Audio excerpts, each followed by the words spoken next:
Hello friends, welcome to the investor minds.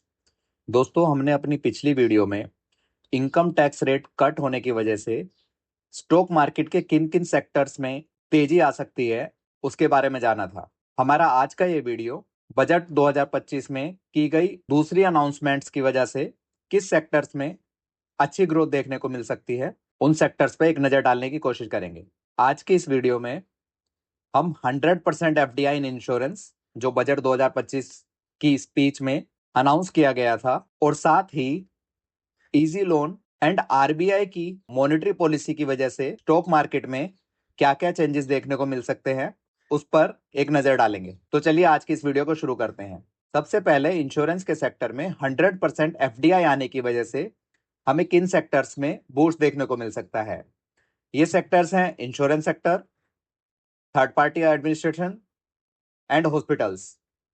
Usually क्या होता है, जब एफडीआई आता है किसी भी सेक्टर में तो वो सेक्टर ऑर्गेनाइज तरीके से काम करने लगता है। वैसे भी इंडिया में अभी तक इंश्योरेंस का पेनिट्रेशन बहुत कम है अगर हम दूसरी कंट्रीज के मुकाबले कंपेयर करें तो जैसे ही 100% एफडीआई की अनुमति बजट 2025 में दी गई, इंश्योरेंस सेक्टर के लिए ये एक अच्छी खबर बन जाती है। Second is third party administration. Third party administration वो कंपनीज हैं जो इंश्योरर एंड इंश्योरेंस कंपनी के बीच में क्लेम सेटलमेंट कराने के लिए काम करती है। Third is hospital.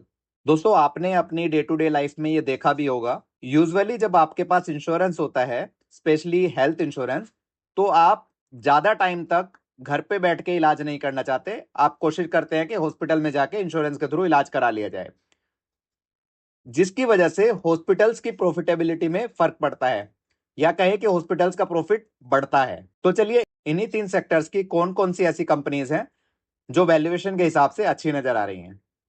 सबसे पहले बात करते हैं इंश्योरेंस कंपनीज की। दोस्तों, जो भी फाइनेंशियल इंस्टीट्यूट्स या ऐसी कंपनी जो अपने यूजर से पैसा लेकर उसको इन्वेस्ट करती है, उन कंपनीज का टेक्निकल वैल्यूएशन दूसरी मैन्युफैक्चरिंग या सॉफ्टवेयर कंपनी से डिफरेंट होता है। इसलिए हमने अपनी आज की इस वीडियो में इंश्योरेंस कंपनीज को इवेल्युएट करने के लिए तीन पैरामीटर्स सेट आउट किए हैं। One is price to book value, second is ROE and third is ROA which is return on asset.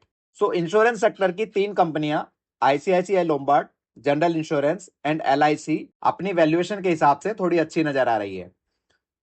ICICI Lombard की प्राइस टू बुक वैल्यू की बात करें तो ये 6.39 का है, वहीं आरओई तकरीबन 17% के हैं और रिटर्न ऑन असेट 3.24 का है। मतलब अगर आईसीआईसीआई लोम्बार्ड के पास 100 रुपीज का असेट है तो उस पर यह कंपनी 324 रुपए के रिटर्न जनरेट करती है, जो एक बहुत ही अच्छी फिगर हो जाती है। जनरल इंश्योरेंस की बात करें तो प्राइस टू बुक वैल्यू 1.14 का है, आरओई डिसेंट 13.31 है और आरओए 3.85 का है। दोस्तों, जैसे हमने पैग रेशो में देखा था कि अगर वो जीरो से कम है तो अंडर वैल्यू है, इक्वल टू जीरो है तो Fairlie value and greater than one is over valued.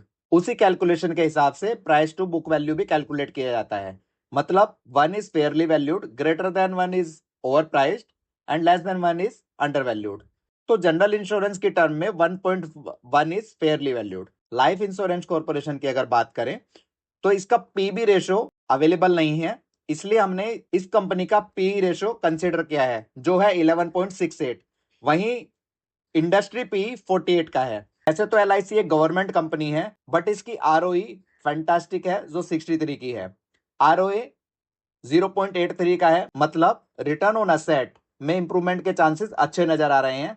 वहीं पी भी इंडस्ट्री पी से काफी कम है। दोस्तों, थर्ड पार्टी एडमिनिस्ट्रेटिव कंपनीज की अगर बात करें तो इसमें मुझे सिर्फ एक कंपनी मेडी असिस्ट नजर आती है जिसका प्राइस टू बुक वैल्यू थोड़ा हायर साइड है बट इसकी आरओए बहुत अच्छी है और ये कंपनी इंडिया के सभी मेजर हॉस्पिटल्स में टीपीए का काम करती है, जिससे इसके पास काफी बड़ा नेटवर्क है और प्रॉफिटेबिलिटी बढ़ाने का भी बहुत अच्छा स्कोप है। इसका आरओई 18.87 का है, मतलब तकरीबन 19% है। थर्ड सेक्टर हॉस्पिटल्स की अगर बात करें तो उसमें मुझे नारायणा हृदयालय, इंद्रप्रस्थ हॉस्पिटल एंड यथार्थ हॉस्पिटल थोड़े डिसेंट नजर आते हैं, जहां इसका पीई रेशो 35 का है, पैग रेशो अंडर वैल्यूड है 0.52, आरओसी और आरओई 26.54 और 31.4 के हैं। इंद्रप्रस्थ हॉस्पिटल की बात करें तो पी रेशियो 26.5 का है। वहीं पैग रेशियो फिर से अंडर वैल्यूड है 0.79। आरओसी और आरओई जबरदस्त हैं 38.35 और 29.1 के हैं। यथार्थ हॉस्पिटल हाल ही में इसका आईपीओ भी आया था। इसका करंट पी रेशियो 30 का है। वहीं पैग रेशियो 0.31 का है।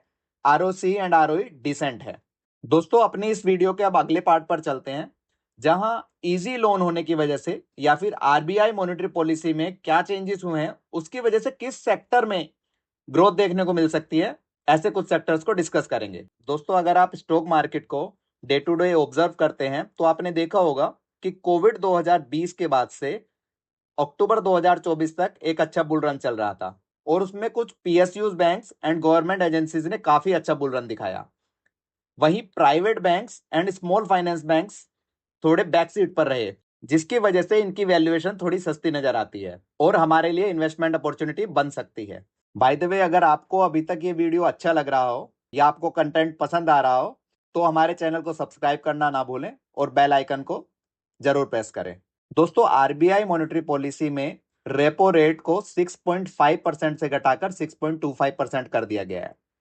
आपको आसान भाषा में अगर समझाऊं, जैसे हम लोग बैंक से लोन लेते हैं उसी तरह बैंक भी आरबीआई से लोन लेता है। आरबीआई से लोन लेने वाला रेट ऑफ इंटरेस्ट को रेपो रेट कहते हैं, जो पहले 6.5% का था और अभी हाल फिलहाल में 25 बेसिस पॉइंट्स घटाकर 6.25% कर दिया गया है, जिससे बैंक थोड़े कम रेट ऑफ इंटरेस्ट पर लोन ले सकता है और थोड़े कम रेट ऑफ इंटरेस्ट पर कस्टमर्स को लोन दे भी सकता है, जिससे मार्केट में लिक्विडिटी आती है, मतलब पैसे की अवेलेबिलिटी होती है।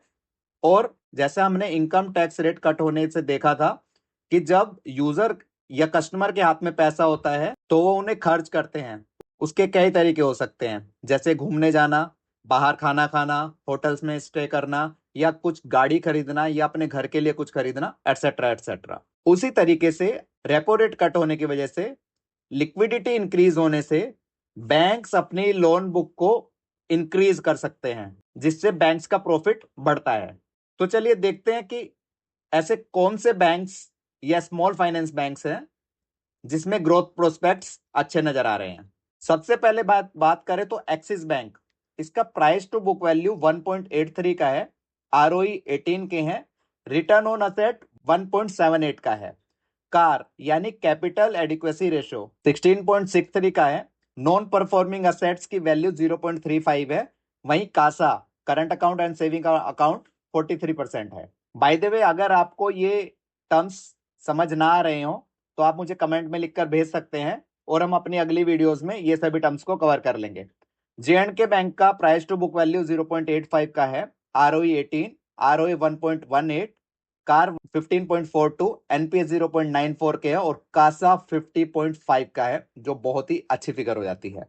सीएसबी बैंक की पीबी वैल्यू 1.26 है, आरओई 17, आरओई 1.79, कार 24.5 का है, एनपीए 0.64 और कासा 27 का है, जो थोड़ा लोअर साइड है। वहीं उज्जीवन स्मॉल फाइनेंस बैंक की प्राइस टू बुक वैल्यू 1.23 की है, आरओई फैंटास्टिक है जो 32 का है, आरओई भी काफी अच्छा नजर आ रहा है 3.48। वहीं कार 24.70, एनपीए 0.56 और कासा 26.70 का है। हमारे आज के इस वीडियो का लास्ट स्टॉक है उत्कर्ष स्मॉल फाइनेंस बैंक, जिसका प्राइस टू बुक वैल्यू 1.11 का है, ROE 20, return on asset 2.30, car 22.57, NPA 0.89 का है और कासा 20.5 का है। दोस्तों आज की हमारी इस वीडियो में इतना ही। बाय द वे, इन सभी स्टॉक्स पे मैंने अपना व्यू रखा है। अगर आपको किसी भी स्टॉक्स को बाय या सेल करना हो तो अपनी रिसर्च जरूर करें। ये कोई बाय या सेल रिकमेंडेशन नहीं है। विद दैट आज की इस वीडियो को यहीं खत्म करना चाहूंगा। खुश रहें, हेल्दी रहें, साइनिंग ऑफ।